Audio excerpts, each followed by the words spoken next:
call you back. You didn't call me back. Check your mail. All right, I think we're ready to go here, magistrates. Hang on. Okay, Ready? ready.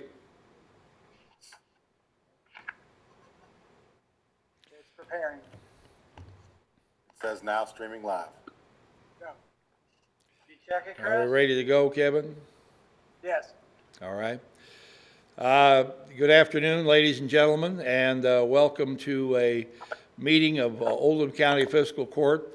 We're on Facebook Live today. We're also on our Oldham County Channel 184. Our meeting can be watched on there as well. We're happy to have you with us today.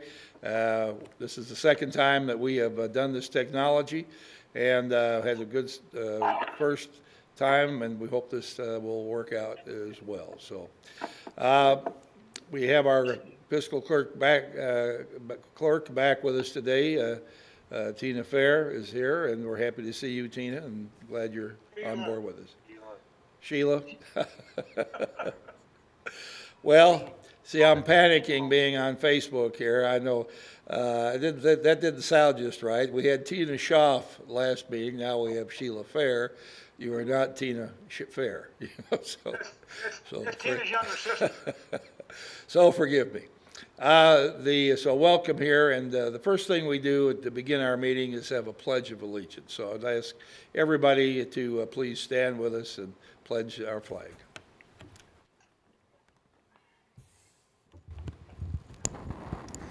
I pledge allegiance to the flag of the United States of America and to the republic for which it stands, one nation, under God, indivisible, with liberty and justice for all.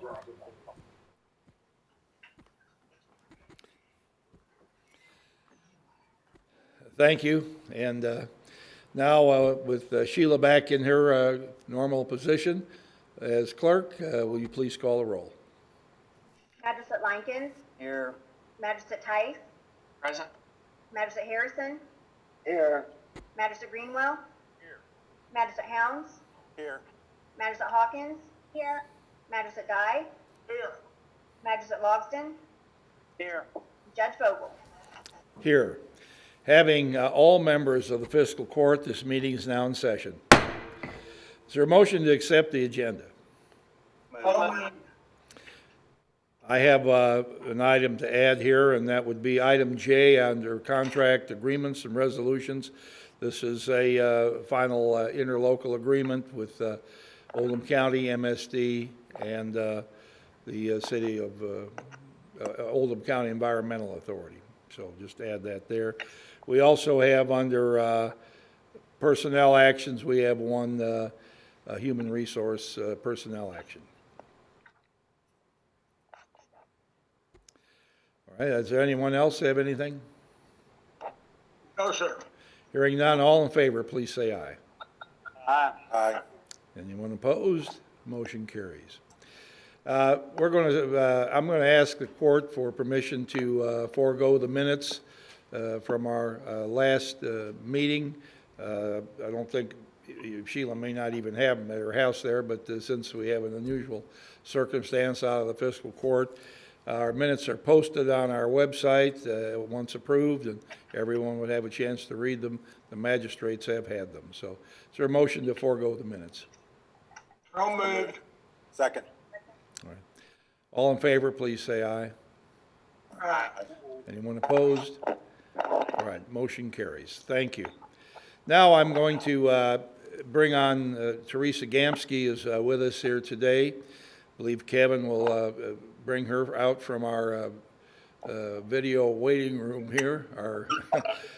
She's in her green room at her own office, I believe, and I'd like to ask Teresa to bring us up to date on the COVID-19 situation in Oldham County. So, Teresa, welcome. I see you there, and happy to have you here with us today through the magic of cell phones.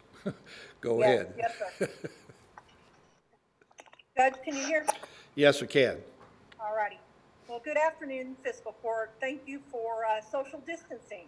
It's definitely been a new way of life for all of us and a new way to do business. Thank you for the opportunity to update you on the COVID-19 response.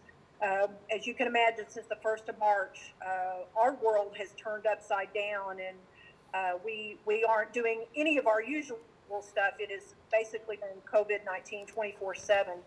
But right now, as in Oldham County, we have 23 positive cases. 2 people are currently in the hospital, and one of the clients is from a long-term care center.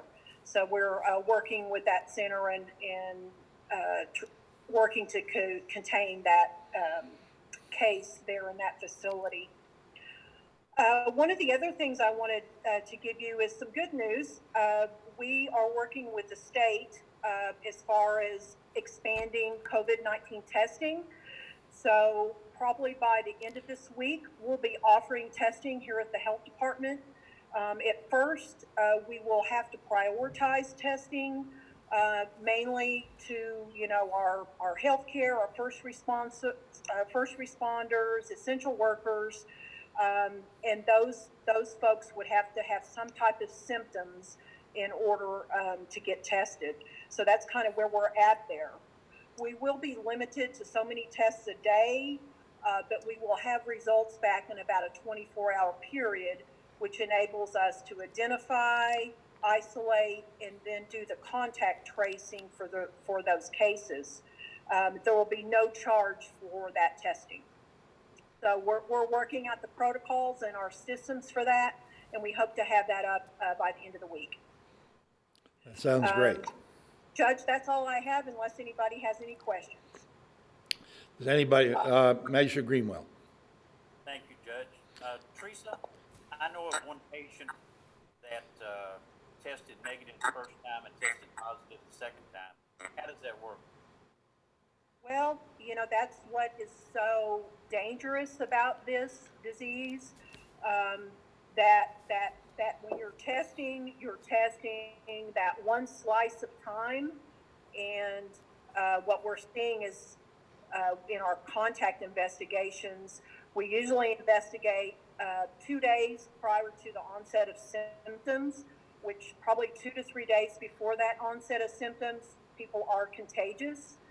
And of course, we know that there's a lot of people who can be carriers of this and have no symptoms.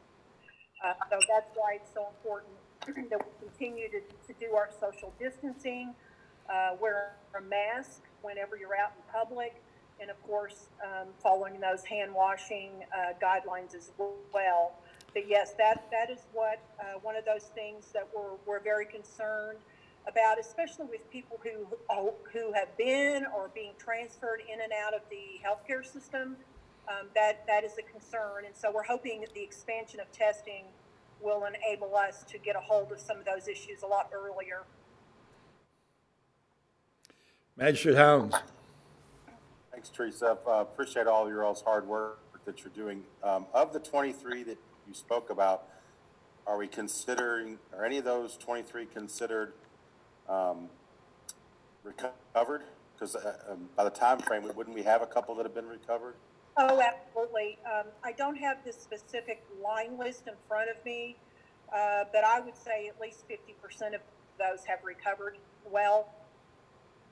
Okay. Probably 50%, but. And I know EMA Director Nart and I have had conversations, but how are we on PPE for the county? I think we're pretty good.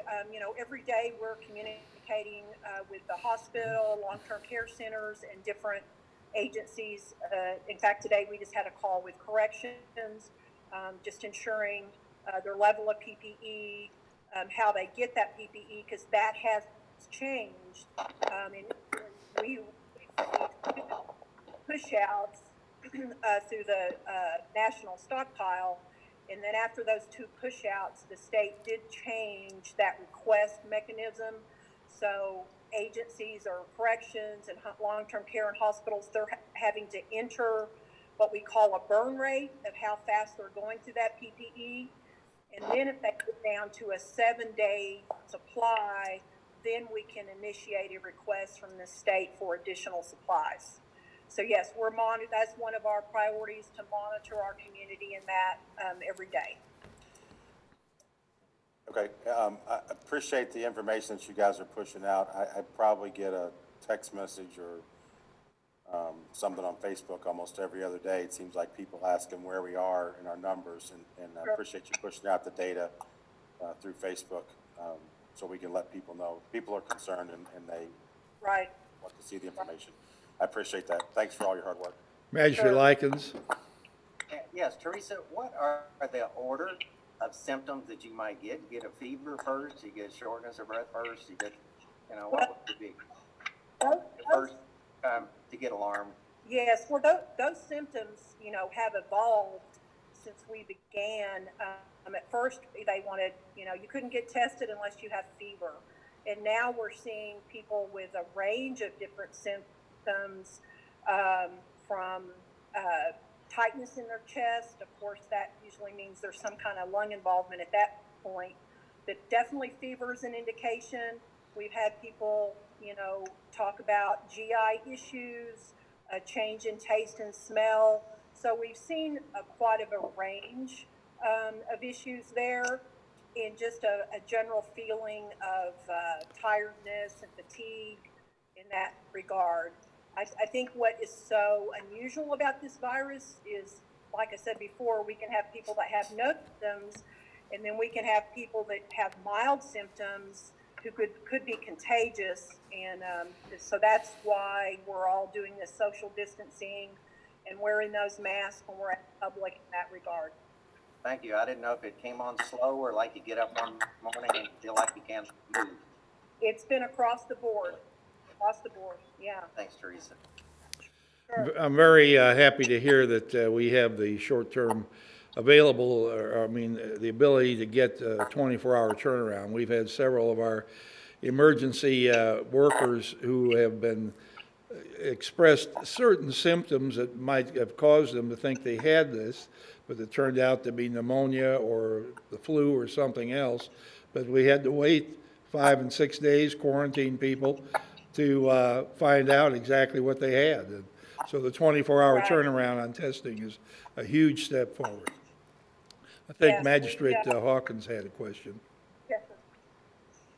Teresa, hi, thank you for being here. Sometimes we'll hear a cynic say, more people die from the flu than die from COVID-19 and statistics. But could you give a nod to those who have had COVID-19, have recovered? From what I've heard, from what they have said, is that this is something, if it doesn't kill you, it feels like it's going to. It's not something to take lightly. If you've had it, you don't want to get it. You hear more than you would on that. Can you give a nod to any of that information? Absolutely. I mean, I've been in public health, I would say, over 20 years, and I've just never seen anything like this that's requiring a total state, response, or national or international response. And that's what we're hearing as well, is most people do have mild cases. But, of course, what we're concerned about in Kentucky and even in Oldham County is those people with chronic health conditions, such as diabetes. If you're getting cancer treatments, you're immunocompromised, heart disease, anybody with asthma, anybody with those complications can have a very severe case of this in that regard. But then on the other hand, we're hearing about 80% of people have mild cases, and the 20% are the ones that are having these severe cases. And so we're watching those numbers with the state. Within Kentucky, of course, our mortality rate is pretty high. It's higher than the national average. I think today I looked at it, it was about 5.4%. So that's pretty high. I think the national rate is maybe bounces back between 3 and 4. So in Kentucky, because of our chronic health conditions, our population could suffer more from this. But we're hoping, just looking at Kentucky, that we may get a break here seasonally if we see cases go down. And of course, as we ramp up testing, that will be the true measure of where we're at with this. All right, well, thank you, Teresa. Appreciate you being here. Did you have a question, Michael? Or are you just putting up your hand? Mike Logston? Teresa, can you hear me? Yes, sir. Are we ever going to do any antibody testing? I think that's the key of getting all this. You and I talked back in late February, 1st of March, that we've had so many pneumonia cases. This thing could have been around for a long time. I would love to see more testing get started on who has had it, who has not had it. Right. Right. I think right now the antibody testing is very much still in the research phase. We see a lot of conversations going on about that. And I know nationally some of those tests that they have used for antibody testing have not been reliable in that regard. But then also what we don't know with the antibody testing is how long that immunity will last. So that is really the big question, that there may have been a lot of people in our community that have had this and have immunity, but we don't know if that immunity is going to carry over to the fall or next spring, or, you know, like a seasonal flu, you kind of, you don't retain that immunity, you know, year after year. So that's a big question we've yet to have answered. All right, thank you. Thank you.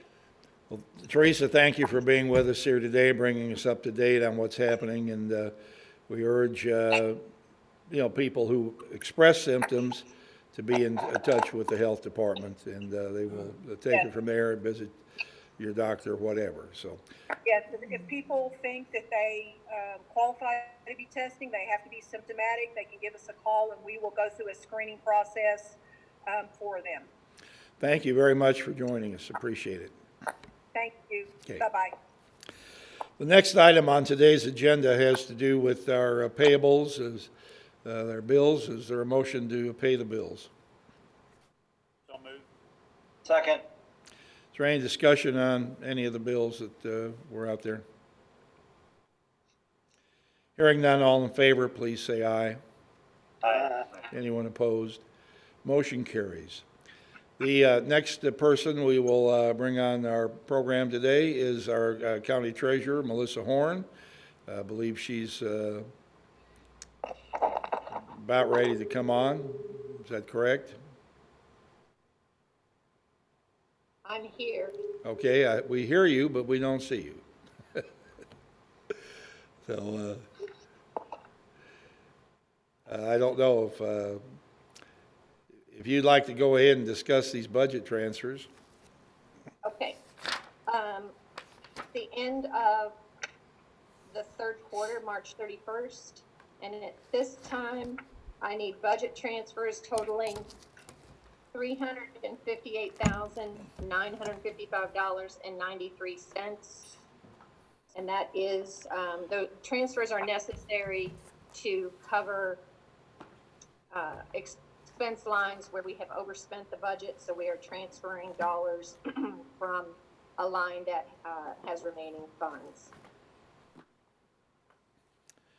All right. We have a motion to do that. I move we approve it. Second, anybody? I'll second that. All right, thank you. Any discussion? As you die.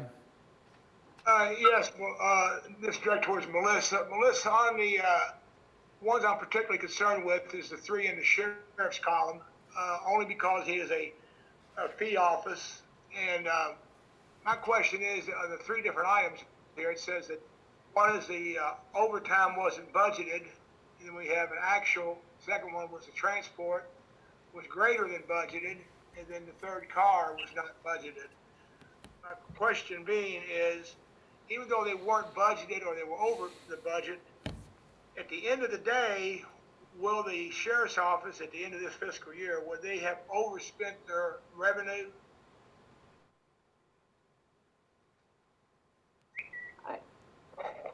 I don't know that, Bob. Okay. Well, we had this discussion in our fiscal year 21 discussion the other day. that the revenue and the expenses run very close. This coming year, it was about 2.5% difference. And what I'm concerned with is if we're subsidizing the sheriff's office because he's a fee-based office and his only revenue is his fees from various items, and that's the money that he should be held to for expenses. But we don't know if that's if he's over budgeting. I don't see why where we're at on this. There was about $40,000 left in this coming fiscal year, and I don't know what the number is going backwards to this fiscal year. So maybe you might know that. Apparently, you don't know. Well, the overtime number is coming from additional patrols on I-71. Mm-hmm. And those were requested, I believe, by the judge executive. Okay. What about the transport? I mean, those say that, Prisoner transport is prisoner transport, right? Mm-hmm. Right. He's got to, and the third vehicle. I believe that vehicle is one that was totaled in the previous fiscal year. Mm-hmm. And so there was a delay getting an acceptable vehicle in from Ford. So it's a timing issue. Okay. Well, that doesn't concern me. So my concern then would be the transport and the overtime issue. If we can't be approving overtime if there's not enough money in the expense line, the revenue line for the sheriff. I'm sure, Judge, you probably discussed that with the sheriff.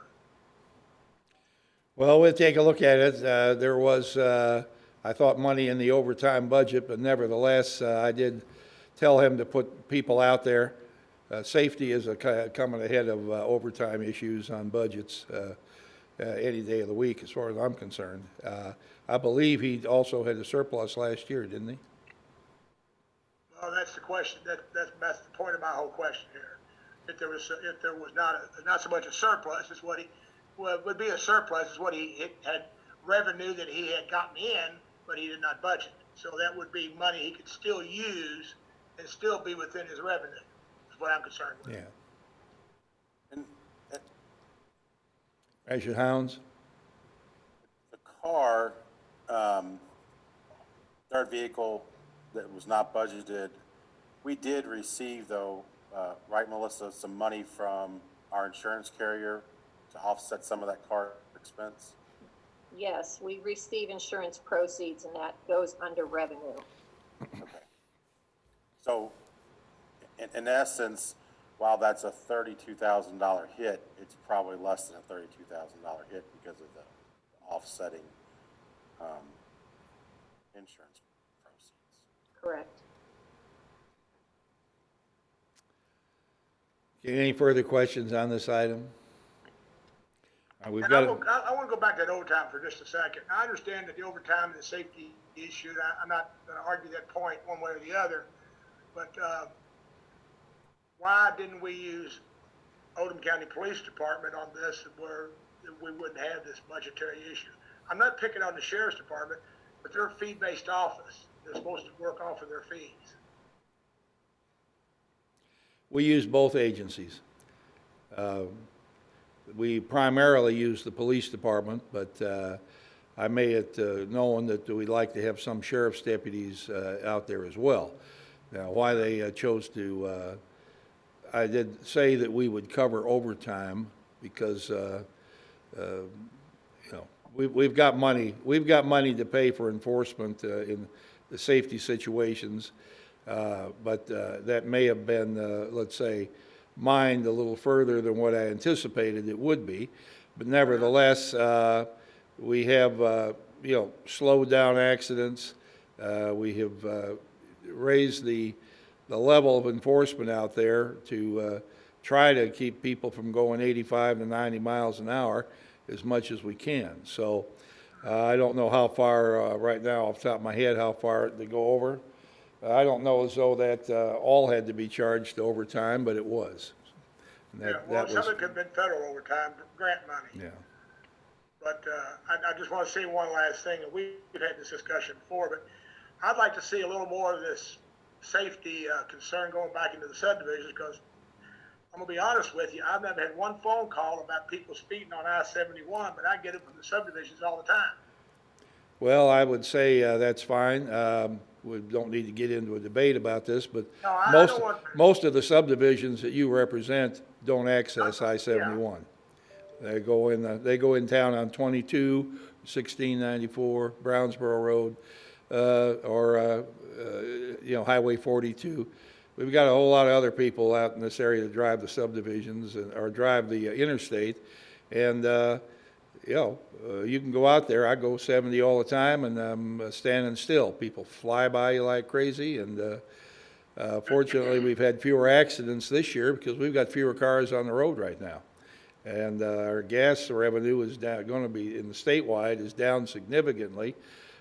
Just got our county road aid notification for next year before the meeting here, and we're going to be down somewhere between $90,000 and $100,000 for next year, next fiscal year, because of fewer people aren't buying as much gasoline, and they're not collecting as much tax revenue there, and the legislature had the biggest chance in the world to increase the gas is $1.30 a gallon or something, and you couldn't put another dime on there and help us all out. Why they had such a spineless legislative session's beyond me. But sooner or later, we're going to have to get some money to fix these roads. So anyway, I hear what you're saying. We're trying to balance it all out. I think Steve had a question first, did he? I do, Judge, and we could go ahead and take the vote and then talk about this later, but we're almost a year into this increased enforcement on I-71, but granted, the last 5 weeks have not been normal, but have we seen a decrease in the number of accidents, and have we seen any results from having been at this quite a while? Yes, we have.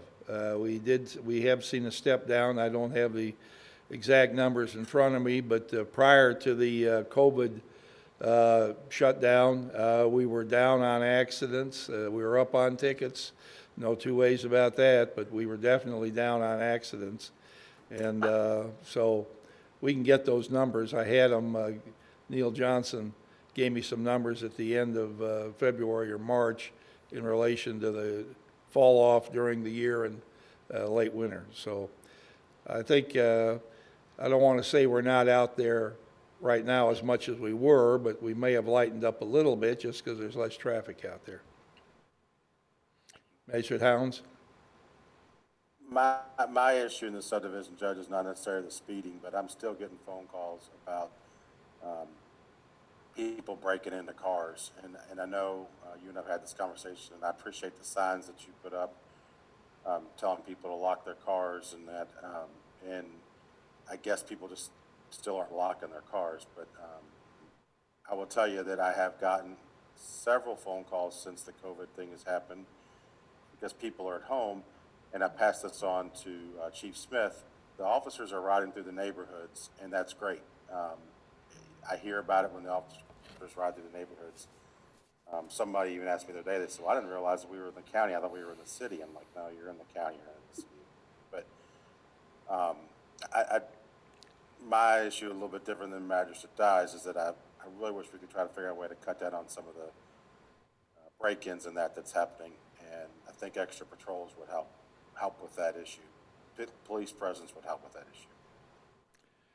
Well, we're trying. As you know, we've got about 31 to 33 people. We've got, some in school right now. We're getting trained. There's a couple of people have been ill. We got 300 to 400 miles of road in this county, or subdivision road in this county, and when you, trying to be out there at all times. Now, we could take some more drastic steps. We could put a curfew in, for example, and question people who are out after midnight if they're on their way to work or the hospital.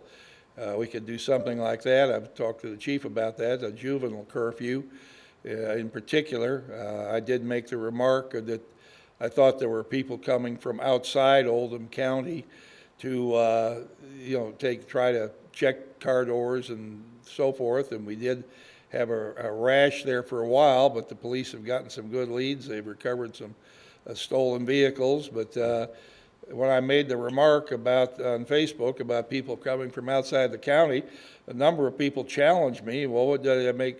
They were sort of defending our local thieves here, if you want to put it that way. Was I giving people from outside the county a bad name? I didn't think so, but the best way to cut down on the break-ins is for people to lock your car. I mean, everybody can help out on this, and You're right. after a while, it's hard to have sympathy for people that, don't have their brain in gear when they get out of their car. They leave it wide open and then wonder why they're missing something.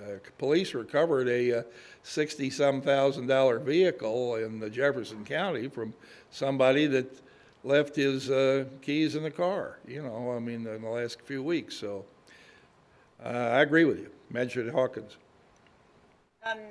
While we're on this rant, not only lock your car, but please take your weapons in the house with you.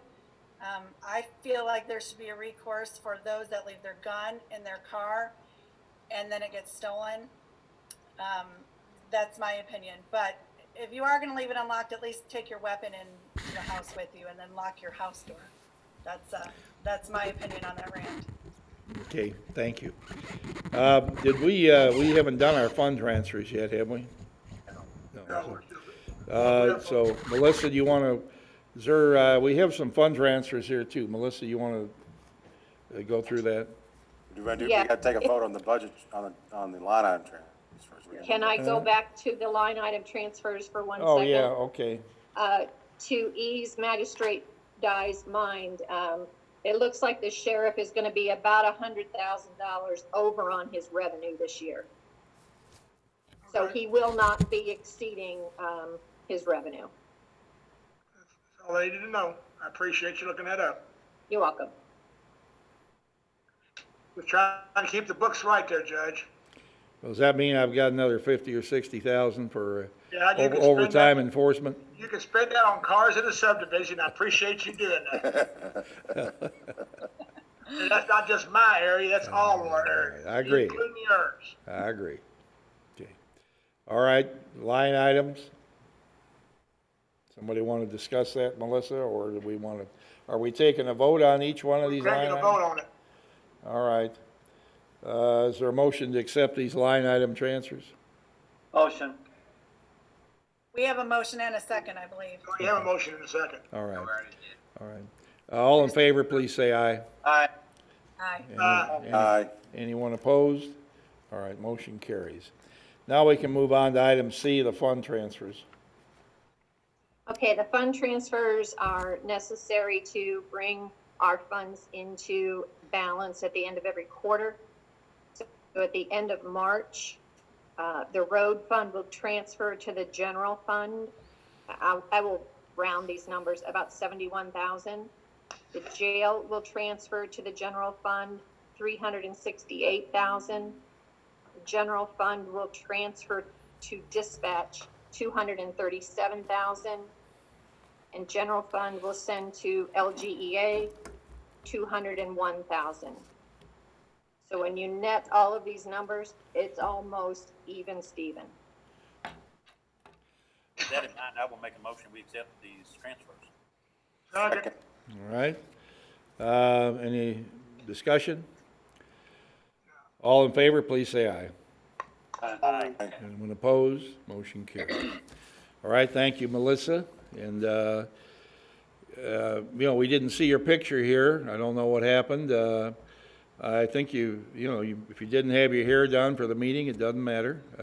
We could have all seen you, but most of us haven't had a haircut in a long time, and I think all the ladies want the beauty salons to reopen now. But okay. We're on a limb there, Judge. Oh, well, I know what I'm talking about because I hear about it quite a bit, so. All right, next item, NCIC interlocal agreement. Is Tim Keel with us now? I think we have them by video, by audio, no video on Chief Smith and Tim Q. Okay, go ahead, Tim. Thank you, Judge. Could I start by saying thank you, Teresa, with the Health Department.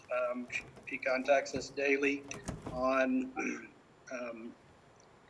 the areas that we have incidents going on in the county, so we can let our first responders know. So she's very up to date, keeping us up to date, and that way we can keep the first responders up to date as well.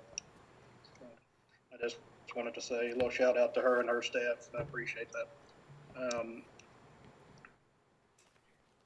The NCIC, the management control, we did have an OCD board. We're going to keep that OCD board.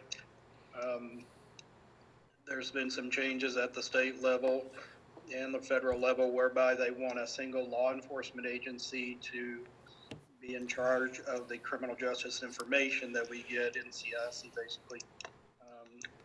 And that would be through the county police. So we have an MOU. I believe John Carter had looked at that or taken a look at that and signed off on it. And that follows the guidelines put out by the federal and state officials.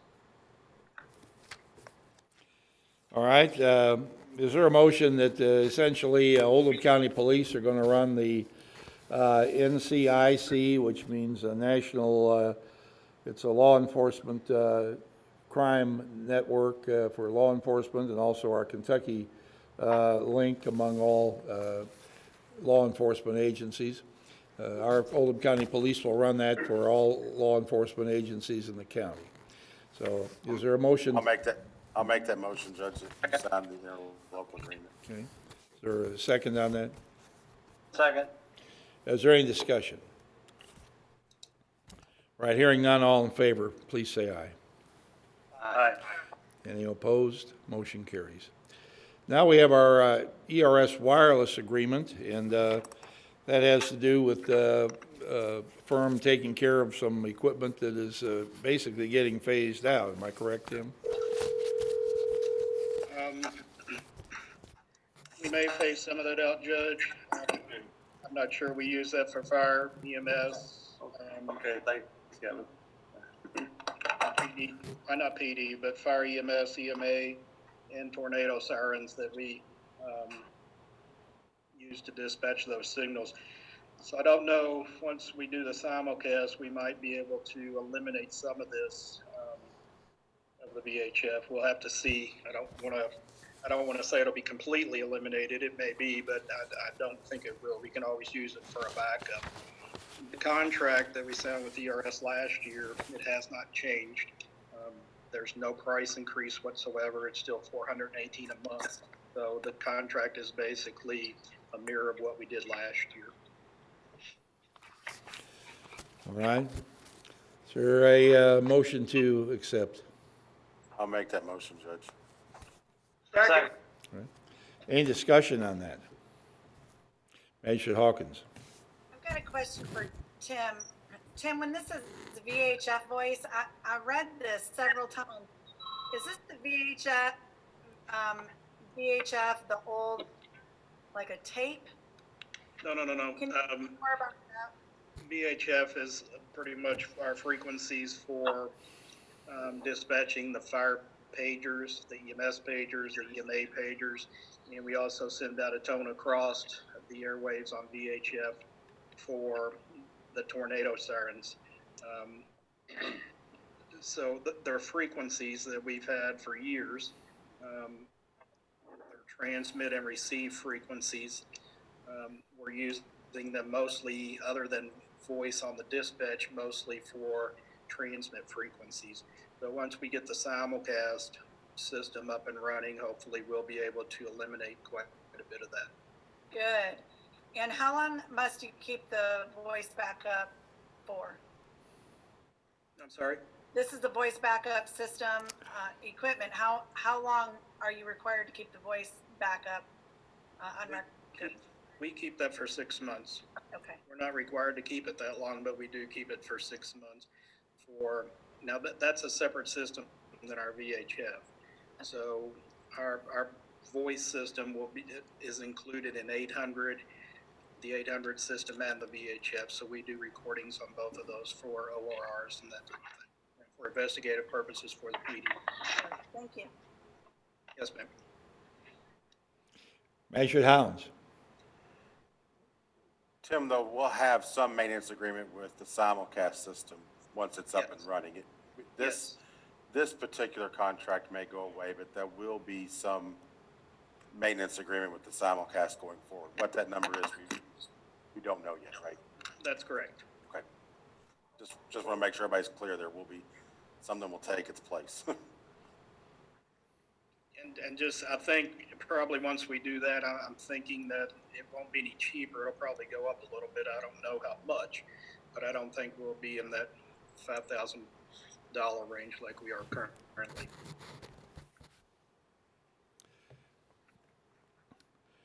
Any further questions on this? Do we have a motion on this, Sheila? All right, motion moved and seconded. Any further discussion? All in favor, please say aye. Aye. Anyone opposed? Motion carries. Thank you. Thank you. The next item here is the Old Floydsburg Road Safety Improvement Program. This is basically asking for me to sign an agreement for $1,019,303 in surface Louisville funds for the construction phase of the improvement on the Old Floydsburg Road. So I believe Jim Sullivan will be here to answer any questions for us. Is there a motion? Pardon? Jim Urban. Jim Urban, sorry. All right. Jim Urban is out there. I'm on there, but let's see. Don't have the video. Start video. Oh, there you are. There we go. Okay. Good afternoon, Judge, Magistrates. This is asking Fiscal Court to consider passing Resolution 010421-20 and that would allow the judge to sign supplemental agreement number 2, securing $1,019,303 in SLO funding for the Old Floydsburg Road construction phase. There are 2 numbers actually in your packet. On page 19, there's a chart that shows what we're paying. There are 2 numbers, construction and mitigation. And the total local match is $309,577. And we do anticipate that once the funds, all the documentation is signed, probably in June, we'll put this out for bid and we'll begin construction on the project once the bid is awarded.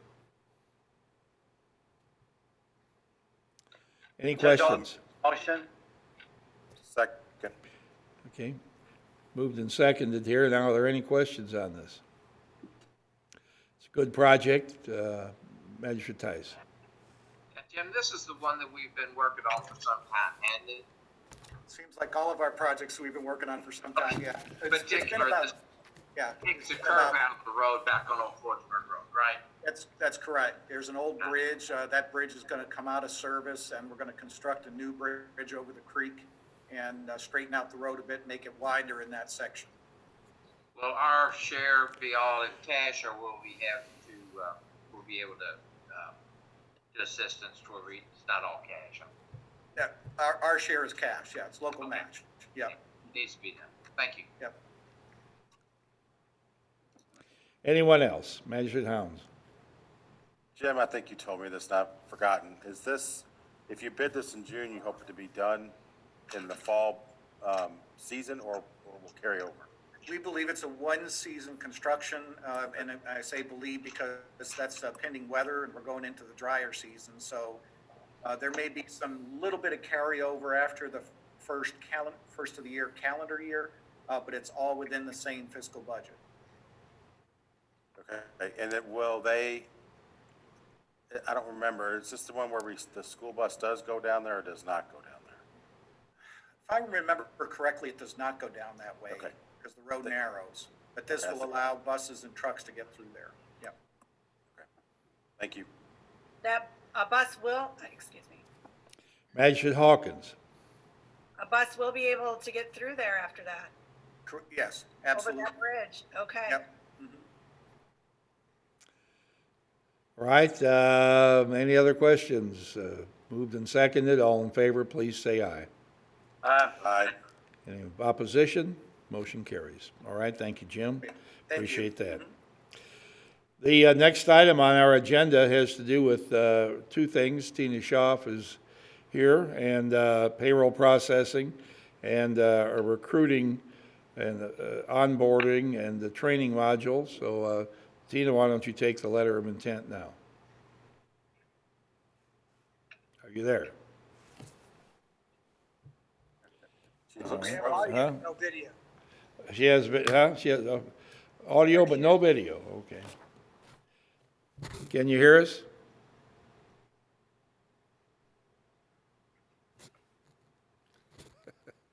We can't hear you. We can see you, but we can't hear you. I can't see her. You can't see her either? That's because you're on your phone, aren't you, Michael? This is, we can't hear her here, okay? We need to hit the audio button. Got it. Can you hear me now? Yes, we can hear you now. Hey, hey, sorry about that. I have, let's see, we have two letters of intent before the court this afternoon. One is for our payroll processing, and that is, that's a letter of intent. We had a price review done on our payroll processing, and we hadn't had it reviewed since we signed up with Paylocities. So we had that done, and we have new pricing, which has saved us about $12,000 based on our numbers right now. Like if we had the same number of employees process next year, it would save us about $12,000. So that is one letter of intent for you all to sign. That's we want to obviously reduce our cost on the payroll processing, so we would go forward with that. And then the second one is 3 modules I'd like to add to our HR end of Paylocity. It's the recruiting, onboarding, and the learning management system. I looked at adding this before we did a price review, and it was going to cost us about $10,000. I thought it was a good investment, as we need these systems to streamline the entire employee experience as far as new hires, onboarding, and continued training. So with the savings for the payroll processing, we're not going to see a change at all with these new 3 modules that I'd like to add.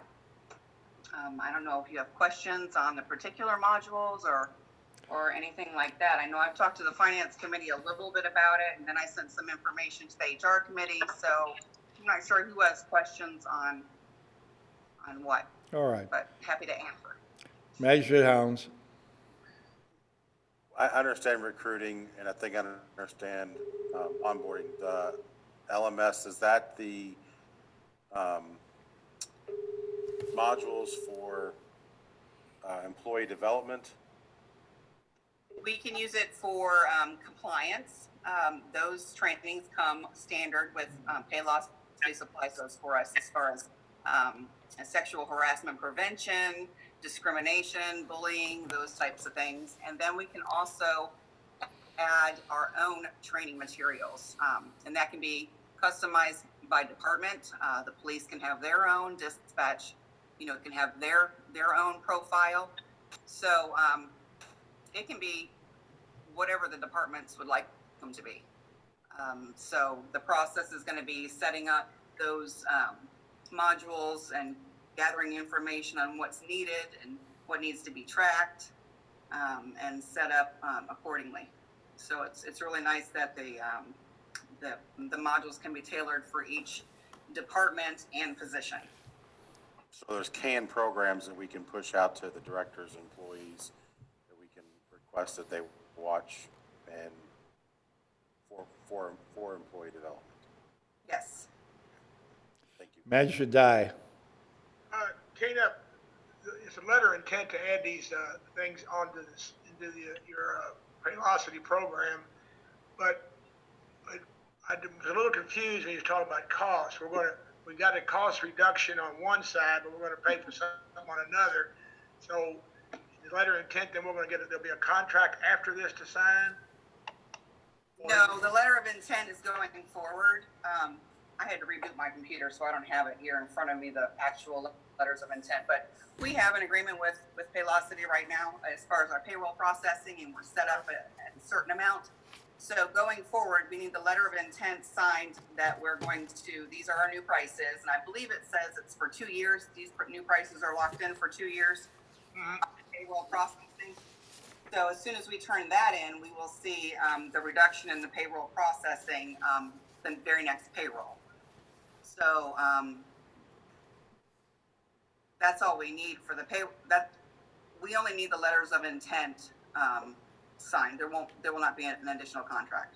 So these three prices here, basically, no, those are modules, I'm sorry. Yeah. In other words, it's going down per employee cost. We don't have an overall cost, it's just dropping down to the new number. I do have an overall cost per employee per month on the 3 module. I mean, not per month, but it's going to be about $42 per employee per year. And what was it? For the 3 modules that I'm going to add. Okay, all right. So we would have a fluctuation in the summertime when we had the seasonals on board. Right. And that's like $140 more for those 3 months that we have them on. But the onboarding alone with the seasonal employees, I mean, obviously we're not doing anything right now, but the onboarding with just them is going to be a tremendous help, because right now we have paper packets and envelopes for each employee, and tracking them down kind of takes the entire summer. By the time I get all the information and get it all entered, sometimes it takes me a while. So this will all be one profile. They go in, they put in all the information. It'll be really nice. And they all their own profile? Each department, no. For payroll and things like that, items that I collect for onboarding for, like the tax forms and the direct deposits and all that, that'll be set up across the board for all of our employees. But then each department, like I'd say if Laura had something that she needed for the pool for the employees to prove that they had their CPR certification, those items can be in that profile. Okay. And that can be done for each department. Like for the road department, they have their CDL, their medical cert card, all that stuff. So it can be tailored and customized for each department based on the positions and the qualifications. Okay, thank you. Magistrate Hawkins. That's what I was going to say. So I was going to talk about those modules and how they can be custom to the police department, the fire department, based on everything that those departments need. And my question, we talked a little bit about it, this Tina, is they'll probably have to have a deadline as to when they'll need their modules set up. So if they are going to hire somebody in a couple of weeks, they'll need to get all of that to you so that you can set that up for them, or will they set it up themselves? We will have a consultant that is going to give us a survey, basically, and gather information, and then walk us through the setup process initially.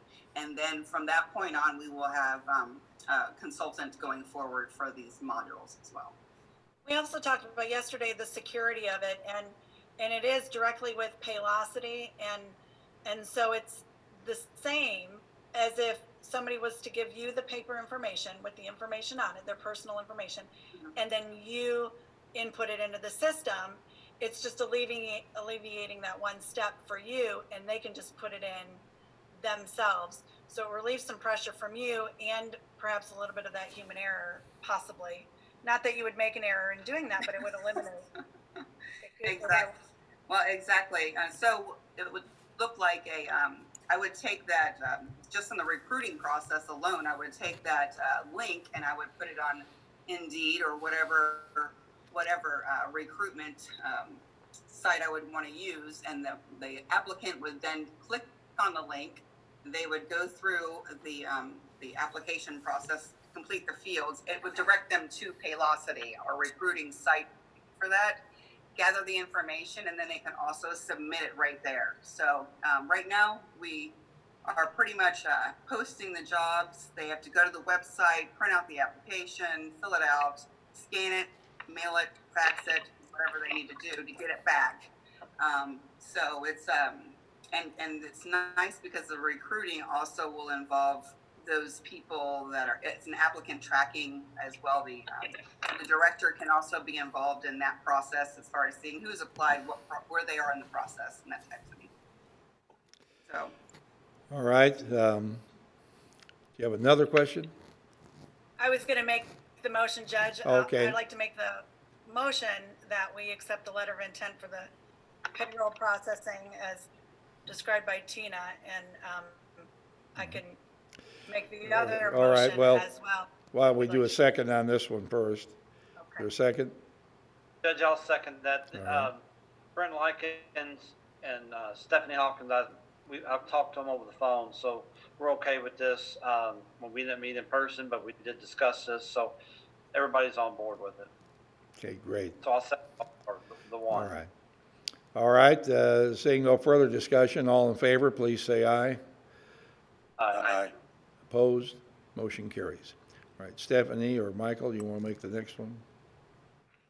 You can Sure, go I'll ahead go with the letter of intent for their onboarding. Sure. I'd like to make a motion that we accept the letter of intent, recruiting onboarding LMS is presented by Tina Shaw. For these modules, right. Right. Did you second that, Michael, or did somebody second that? Michael did, okay. Discussion on that? Any more discussion on it? Magistrate Harrison. Yes, thank you, Judge. It might help for the record for people watching this to explain that Magistrates Logston, Likens, and Hawkins comprise the HR committee for the court. Right. Yeah, that's right. I think you just explained it. All right. So, all right, no further discussion on adding the modules. All in favor, please say aye. Aye. Opposed? Motion carries. All right, thank you. Next item has to do with our annual fireworks show. This is coming up normally on the 4th of July. I think we're probably all concerned about what's going to happen over the next 90 days. Will things happen? Will they not happen? But Gary Parsons is here to discuss the agreement with us. We've all had our fireworks show. Hi, Gary. And but I believe Gary has arranged for us to be able to accept the agreement, but not have any commitment if we decide at the last minute we don't want to have or will not be able to have a fireworks show on the 4th. Correct, Gary?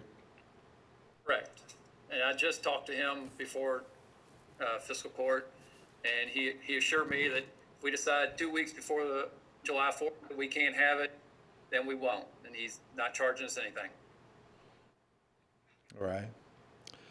So that normally our fee here, Gary, is $15,000, correct? Correct, yes. Are they still expecting us to Normally pay? we pay it. Go ahead. Normally we pay it in 2 different installments. One May 1st for the first half, and the second half would be on July 4th itself. But he's changed that also. We can pay it all on July 4th if we need to. All right. Anyone have any questions about this or discussion? Magistrate Tice? I just wanted to make the motion that we approve it and go forward. I'll second. Second. All right. Further discussion? Magistrate Dye? I'm looking over the contract here on my other screen. And Gary, some of the things you said, the gentleman said, they're not on this agreement. So, Should be in the last paragraph. Very last line. Unless somehow you got the original one before he made the addendum, and I can change. I can send that to you. Who is the person that's going to make, it says a social distancing due to the current coronavirus pandemic continues through the date of the show as prescribed by local, state, or federal government authorities. So it can be that social distancing can be by any one of the local, state, or federal authorities. It doesn't have to be, I mean, I guess there has to be some declaration. Is that what we're saying here? Yes, if the judge decides that it's not appropriate, then we don't do it. We cancel. Okay. Manager Hawkins. We talked about this in the Parks Committee this morning or right before fiscal court. And there's usually a festival as well that goes along with it for this day on July 4th. And we don't think the whole festival is going to happen, but we want to sort of plan accordingly, that things will start to get back to whatever normal is going to be after this, and let people in the community be excited about this. This is as Magistrate Tyson said, this is a heritage that we have this, and like Gary indicated, the man who's putting it on, who this contract is with, has stated even if we cancel the day before, we won't owe anything. And I just wanted to say it did come through the Parks Committee this morning and was approved. Okay. So we can go forward with no actual commitment to the last minute, if that's or we can cancel at the last minute. Gary said 2 weeks. The contract here says may be canceled by email prior to show date. Doesn't give a specific time frame there.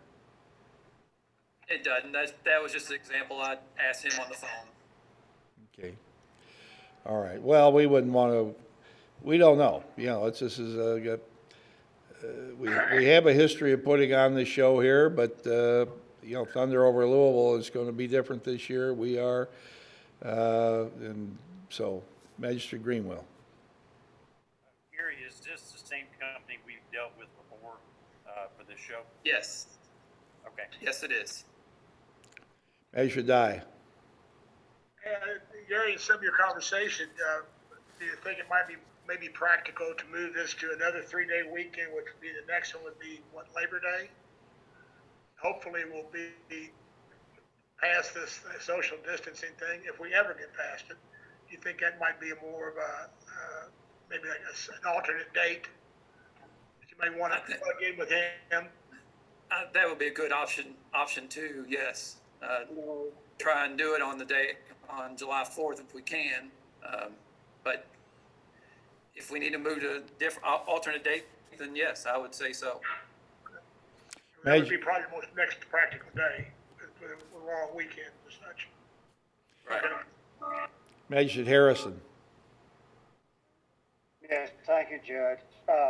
In response to that latest idea, I believe that's the now rescheduled Derby weekend. So I don't know if we want to compete with that. I agree with putting it on another weekend, and we cannot do it on July 4th, but I don't think we want to do it Labor Day. The other thought I had is this is probably a small company out of Indiana, and I'm a small company. I understand front-end costs. They're going to have significant front-end costs to put this on. I don't see why we could not go ahead and pay the deposit. It's refundable if we call it off. Instead of putting the burden on him, we can help him share the burden in the front end. All right. Magistrate Tice. We talked about that in the meeting, and we didn't know how he'd need to do it. So we've already talked about that. If he needs that, as far as committee, we already approved to bring that before the court that we pay for the fireworks, so he wouldn't be out any of that stock cost there. And we also discussed that we would try to do a date later if we weren't past the virus. I did not hear that in the motion. Well, it wasn't, but all these things have been talked about. So one thing I'm just saying is we've talked about them, so they're good points, but we had discussed them. So do we want it to be part of the motion or not? Well, he didn't ask for it, so there wasn't any reason to at this point. But we asked Gary that when he talked to him, that if that was something that he wanted, that we could do that.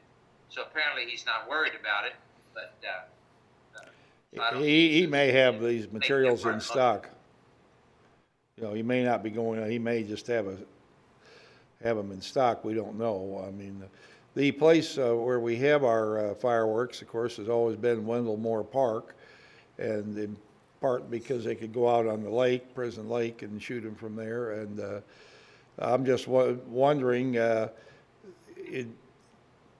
they can't be, you know, can we have a fireworks display or show just because it's a patriotic thing to do on the 4th of July and not not have people come, just have the show somewhere and maybe have it on Zoom or something or Facebook for people to watch from their homes, but maybe that's an impractical idea. But we don't want cars even to congregate. That we objected to the churches, or we encouraged the churches just for safety reasons only, not for any other reason, but to, you know, consider having their services, you know, in a remote way like we're having this meeting here now. So I don't know if it's, I hate to pass on the 4th of July as a special day in the history of our country. And patriotism is something that is not emphasized in school. At least my impression of it is not the way it was when we grew up.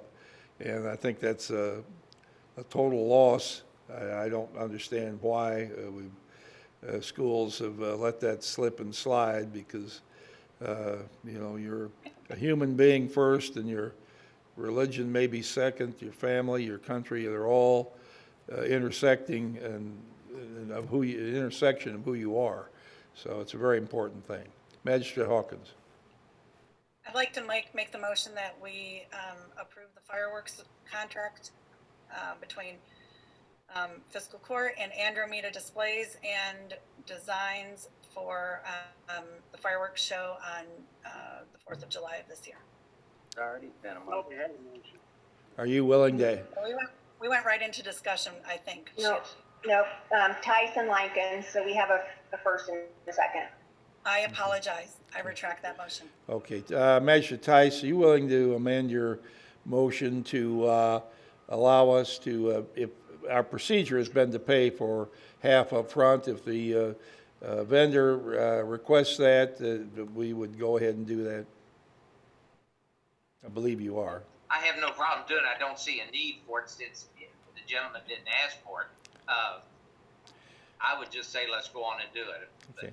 Well, the likelihood he's trying to be as absolutely as accommodating as he can to keep his option open until you know, as long as he can. So I don't think it would hurt us.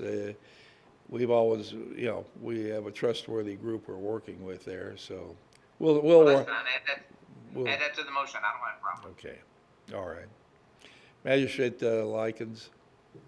Yes, Judge. I would like to see it added to the motion with you being our highest local authority, be allowed to postpone this fireworks show at your discretion or based on the available data, so that we don't have to meet and discuss that again.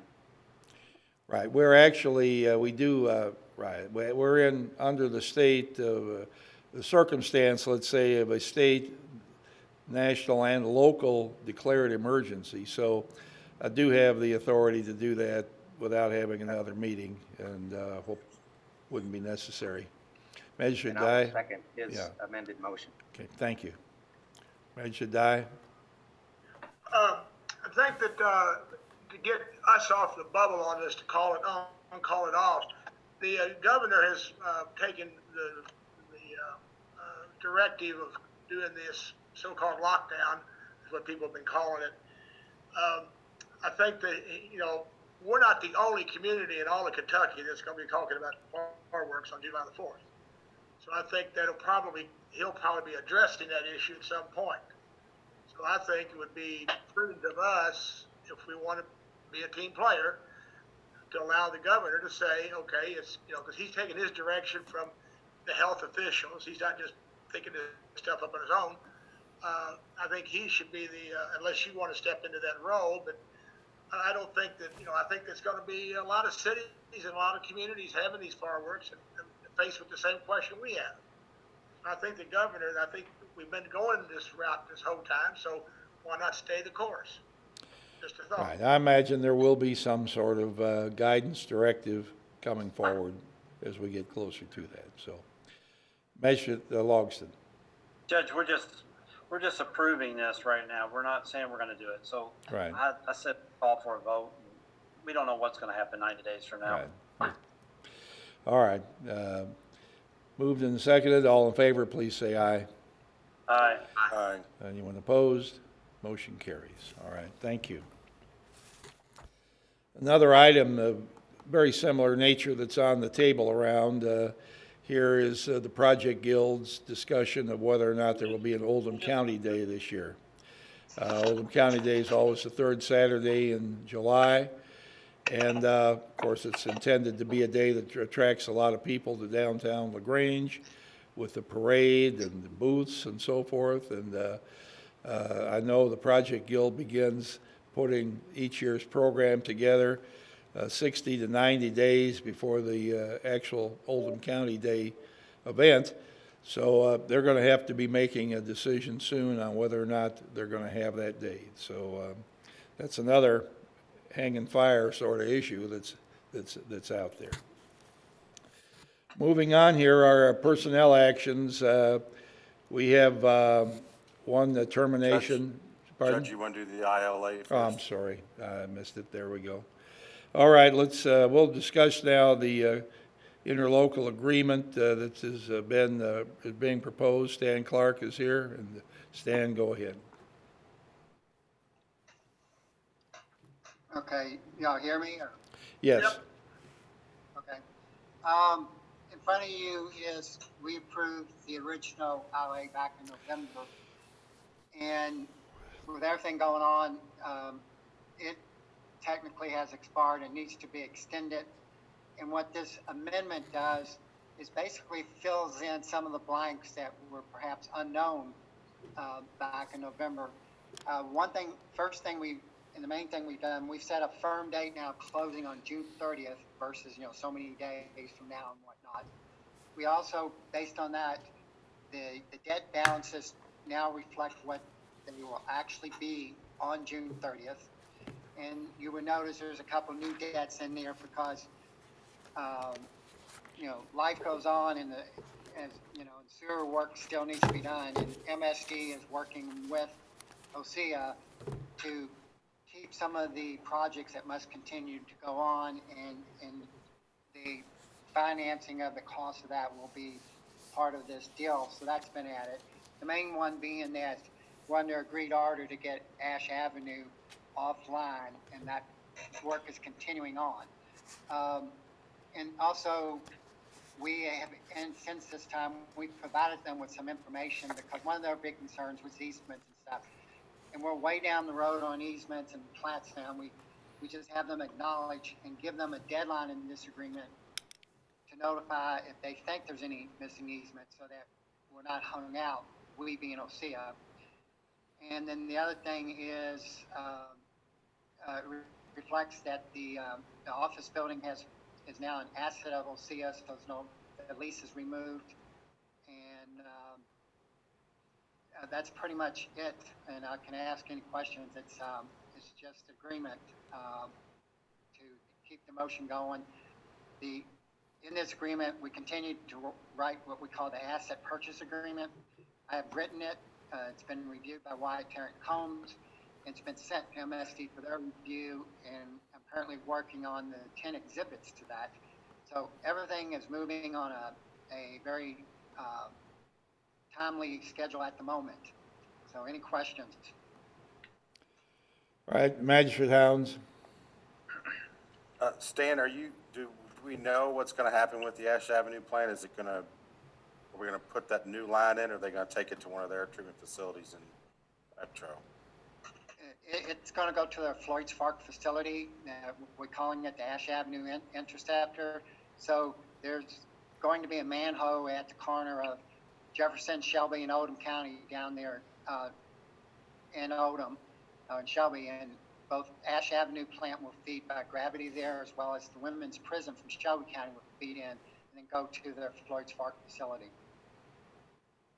So that, the Ash Avenue facility as it stands today will be gone? I mean, it won't be a pumping station or anything? It'll be gone. Right now, part of the agreement we've got is they're taking over the grid order. We're being relieved. We being OC is being relieved of it. They've agreed to take it over and put this plan in, on one of the debts, where we had originally borrowed money to get it offline.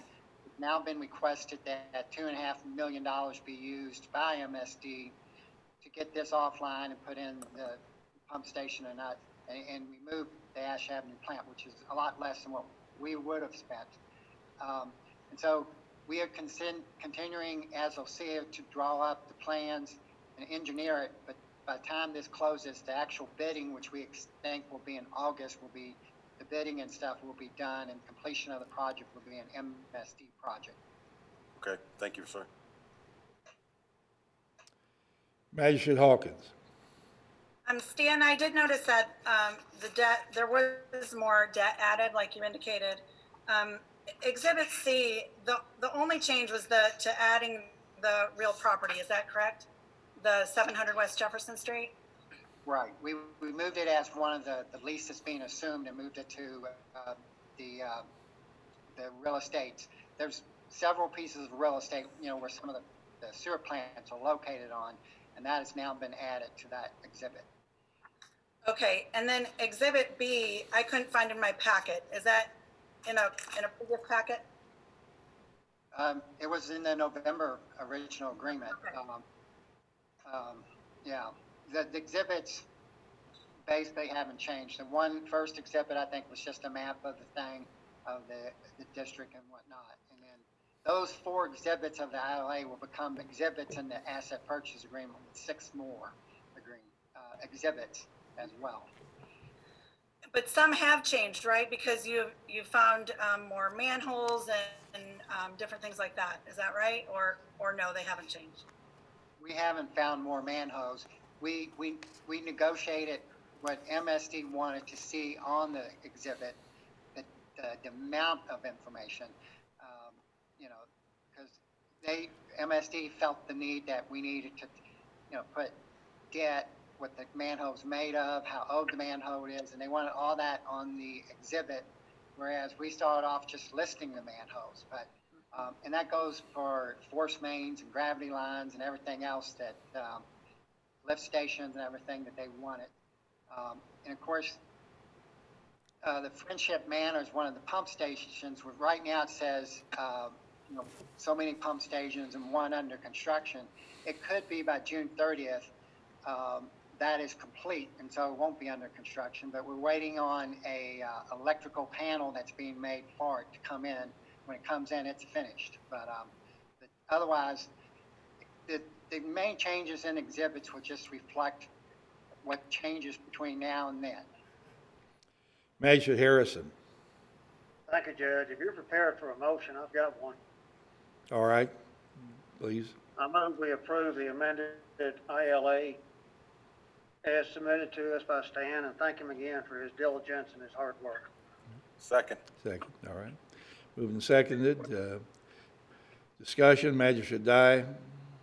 Stan, do you know anything about the old Orchard Grass and Willow Creek plants? Are they gonna stay, go? Or do you have any knowledge of those two? Well, the OCEA plan was to save the tank at Archer Grass and the basin over at Willow Creek as extract, just in case you needed storage, in case we had some really heavy rains and stuff. We don't know, MSD hasn't said exactly what they're doing, but they are questioning that logic, and they are indicating they probably will remove both. Okay. That's not part whether they do it or not. It's not part of this agreement. All right, just question. Thank you. Magistrate Hawkins. As something that we're voting on, I personally would like to see the changes in the exhibit if there were changes from November. But the thing I'm consistently hung up on is the lack of representation.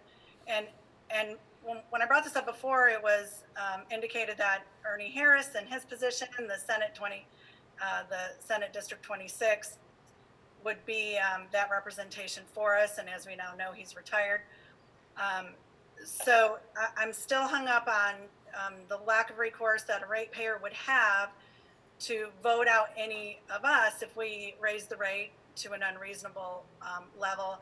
And as it stands, it would be Metro City Council that would be in charge of the rate increases beyond, I believe it's the 6.9%. So for that reason, I'm still No, that's not true. That's not true. They have to come back here to get a rate increase more than 6.9%. They can raise it up to that, but they can't raise it more than that. And they have to report here twice a year. They have to report here twice a year. We're not abandoning our system to the Metro City Council. That's just not true. But the MSD has, agreed to come here up to twice a year to give reports, and we've got a cap on how much they can raise it. Am I wrong, Stan, about that, or am I right? What's going on is, for the first couple of years, the rate is fixed. And you understand this rate was set July 1st of 2018. So the rate's been locked in for a while. And the only reason we've been able to keep fixing the system without a rate increase is because of the pending deal here. Otherwise, we would have had to have done a rate increase last July and be coming forth this July. The agreement basically keeps the rate flat through 2022 and August, and then it can go up 5% a year until our rates, which today are about 50% higher than MSD, equates to MSD rates. So that'll take a few years. If they keep raising their rate 6.9 and our rates go up 5% a year, they'll eventually equate, but it'll be out there 7 or 8 years. And then at that point, going forward, the rate will go up. Once they become the same, they will be the same and go up the same. And right now, the Louisville Metro Council that oversees them has been not inclined to let them raise their rates more than 6.9%. They have not been inclined, but they could. They could, but to get them raised at that time to go higher than that, they will have, just like they have to go to that board, they have to come to Oldham County as well. But we're looking at it, we're looking, many years out before that even get to that scenario. Yeah, that 7 years will be here before we know it. Yeah, and a 50% savings to our sewer customers will be greatly appreciated during those 7 years. Any further comments, Measure Die? One more question. Yes, sir. Dan? Yeah. Is the payment, the fee schedule you showed me, which takes in consideration the Moser Farm Glen Oaks situation, that has not changed? That has not changed it's a little different than what I just repeated with the general customers, but it's not changed. And again, the goal is to equate that at a faster schedule. And that's per your request to Tony Perry. All right, thank you. Measure Harrison. Thank you, Judge. With all due respect to everybody, I feel like I'm watching the UK Duke game again. Expecting UK to win. I did watch it a couple of weeks ago when UK lost the second time. And I commend Stan for being able to give us the same answer to the same question, meeting after meeting after meeting. And I propose we move on. Okay. All right. We've got a motion in the second. I don't see any further questions. All in favor, please say aye. Aye. Anyone opposed? Nay. Motion carries 8-1. Thank you. The next item here is under personnel actions.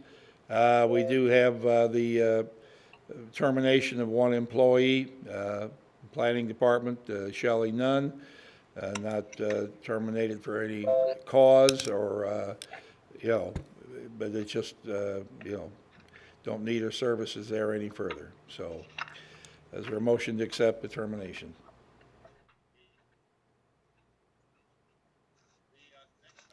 My audio went quiet here. You're back. Okay. Did you hear what I said earlier? Yes. Okay. Is there a motion to accept this termination? Make that motion. Second? Anybody second? Second. All right. All in favor, please say aye. Aye. Opposed? Motion carries. Thank you. All right, we're down to our final comments here in the meeting. I guess we'll go around the room and see if, around our virtual room here, and see if Magistrate Tice, how about you're up in my top left-hand corner on my screen here, so. Yeah, that's fine. See. As we're saying around here, let's stay 6 foot, let's stay 6, be safe. So, All right, thank that's you. all I can say. All right. Magistrate Greenwell? Judge, the Oldham County Board of Education continues to put out about 3,000 meals a day. That is a combination of people driving up and picking up the meals or being delivered by a school bus. So I just want to put a shout out for those people that are making that happen. Gretchen, thank you to them. All right. Magistrate Hounds? Thank you, Judge. Just again, thank Teresa Gampsey and the Oldham County Health Department for the work that they're doing. We are very fortunate in Oldham County in a lot of ways. Also, myself and Magistrate Dye, Magistrate Hawkins, and yourself, and I guess Deputy Judge Nuss is also part of that. The COVID-19 Oldham County United Way Relief Fund. We're trying to come up with an acronym for it, but we've had our first couple of Zoom meetings. I think it's been very productive. I appreciate everybody's input, and I'm assuming, Judge, that you're going to say more about that at the end. But thanks for everybody that has stepped up to help us with this fund, and we're going to do our best to make sure that we take care of the needs of the citizens of Oldham County. All right, thank you. So I'm going to say a little bit more about it at the end. Magistrate Likens? Thank you, Judge. As you know, I've been kind of on my soapbox this year about Highway 42 getting paved, and we've been waiting for that widening on 42 to be done for 10 years, and so the state comes in and paves the road now, and it's like getting the cart before the horse. I'm really upset that they spent the money, not that they paved the road, but the part of it that the 1.5 miles is going to be widened seemed to me to be kind of a complete waste of money to jump in there and do that while we're going to be moving utilities and widening the road, hopefully in a couple of years. But I did call Matt Bullock and Jim Silliman, and was just kind of flabbergasted that this kind of project goes on without somebody knowing, the left hand knowing what the right hand's doing. So I don't think there's anything we can do about it right now except right. But I'm right. Thank you. All right, thank you. Magistrate Dye? Thank you, Judge. I'm going to go back to what you spoke of earlier about the breaking in cars. Everyone's heard me say, put your junk in your trunk. Somehow or another, there is a certain group of people who think that because they live in Oldham County, that they're immune to that type of situation, that I should be able to leave my car open and no one should ever get into it and take it. I hear a lot of that stuff, in my district, because we've had waves of this problem. I don't know if these are bad actors are coming from outside the county or inside the county, but it does make a lot of difference. If you can't take care of your own stuff, you got to have to take ownership of that. And why anyone would leave a weapon in a car, they shouldn't own a weapon, especially when the car is sitting in the driveway with the door open. So I might get some blowback on that, but it's just common sense. You don't want your stuff. Why leave it in the car? Just put it out in the driveway. Make much more sense. Now, our policemen have more things to do than to make these reports because of somebody's laziness. Just that simple. And I'm not ranting either.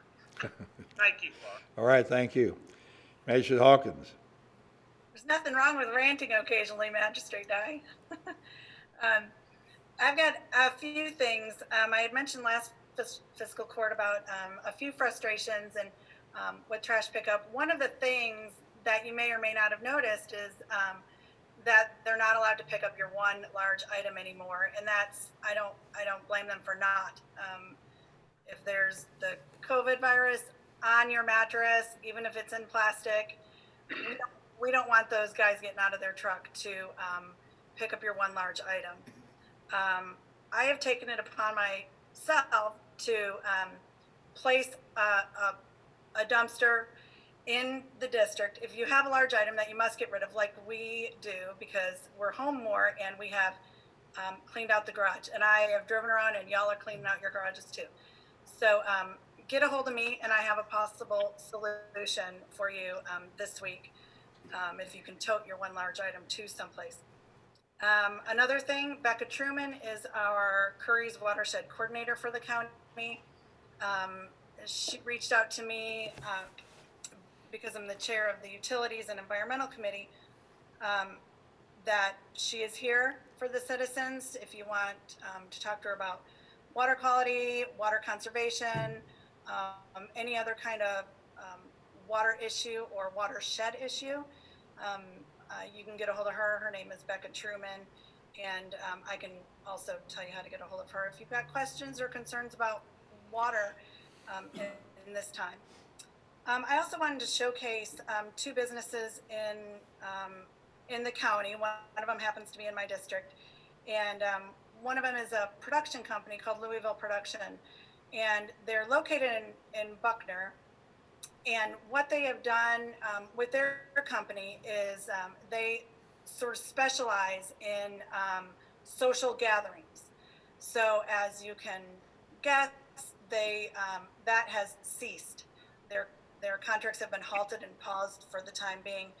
So one of the owners of the company is just a wonderful seamstress, and she has made over 500 masks for people that have needed it.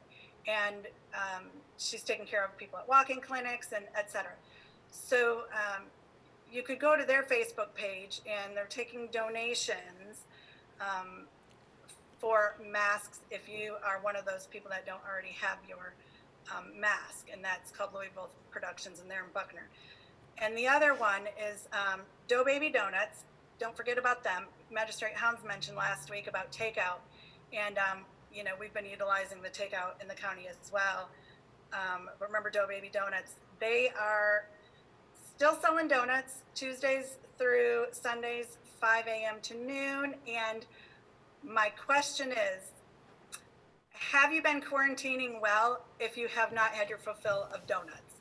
That's my question. So those are all of the announcements I have. Thank you. Okay. Magistrate Harrison. Oh, thank you, Judge. A reminder, everybody should have by now received the Census 2020 information for you to get online and complete that. And I think nationally we've gone above the 50% completion rate, which is good. Remind everybody that May 1st, our burn ban goes back into effect. So if you got a brush pile in the backyard, you've got a few days to get rid of it. The river is still up, and you can't see boat docks or anything else in Westwood, just water. Military Observance Days, April 23rd, Army Reserve Birthday, April 30th, I love this one, National Military Brats Day. Stephanie, I don't think that's meant to be a slight. I think that's a complimentary type thing to recognize the children of the military.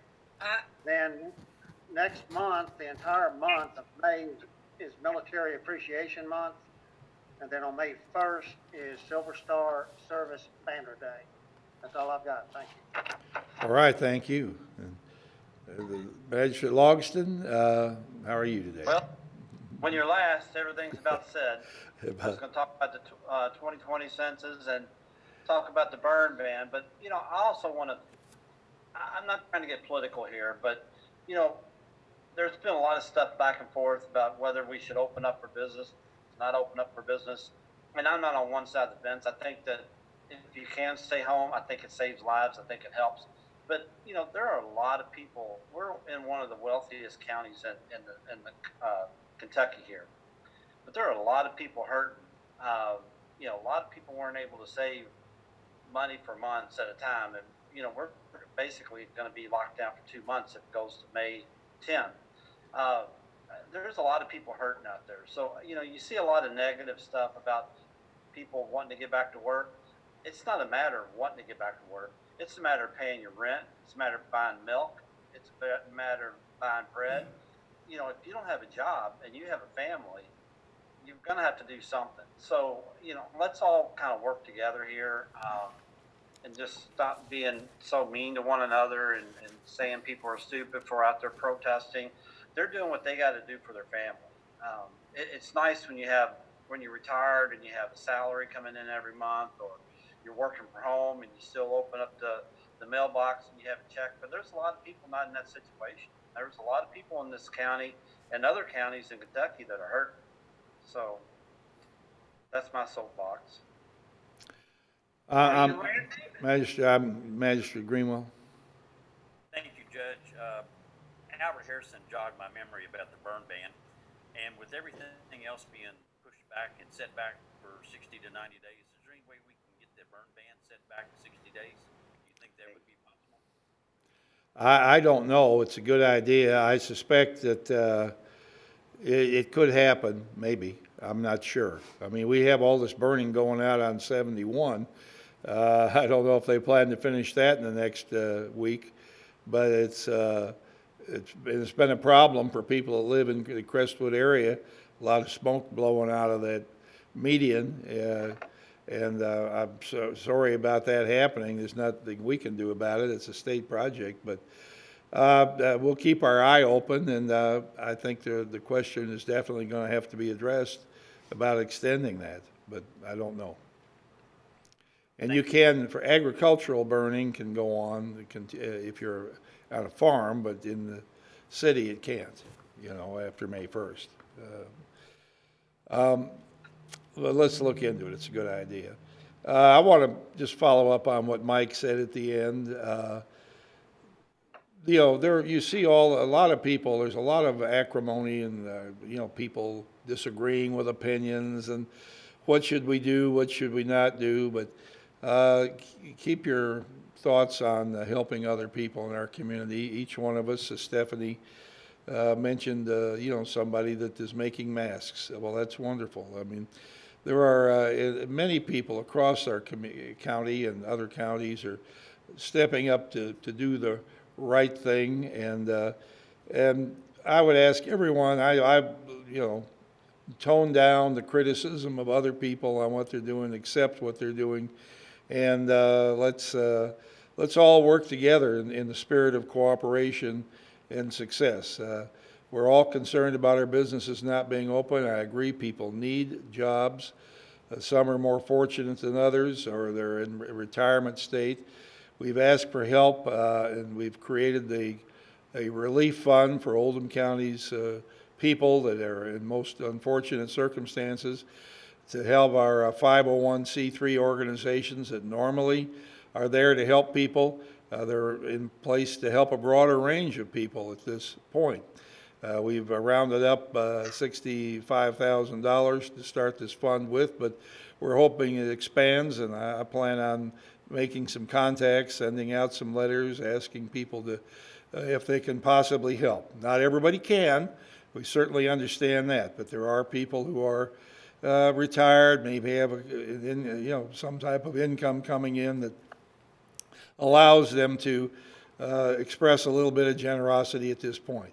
I got 6 letters in the mail today from different people that wanted to add to the fund, and I appreciate that so much. It's people that are making a sacrifice to help other people in the community. So if you are someone who's listening to this and can, you know, give $100 or $50, $200, anything is helpful. Please send it to the COVID Relief Fund here at Fiscal Court, 100 West Jefferson Street in LaGrange, and we'll add it to our fund. Fiscal Court has partnered with United Way to try to extend our services in the community through the agencies that we have. They're there to help people with food, utilities, rent, anything that is going to help somebody go forward. So let's all work together, be proud of our county, join our hands, and raise up the people who are the furthest down in this particular circumstance.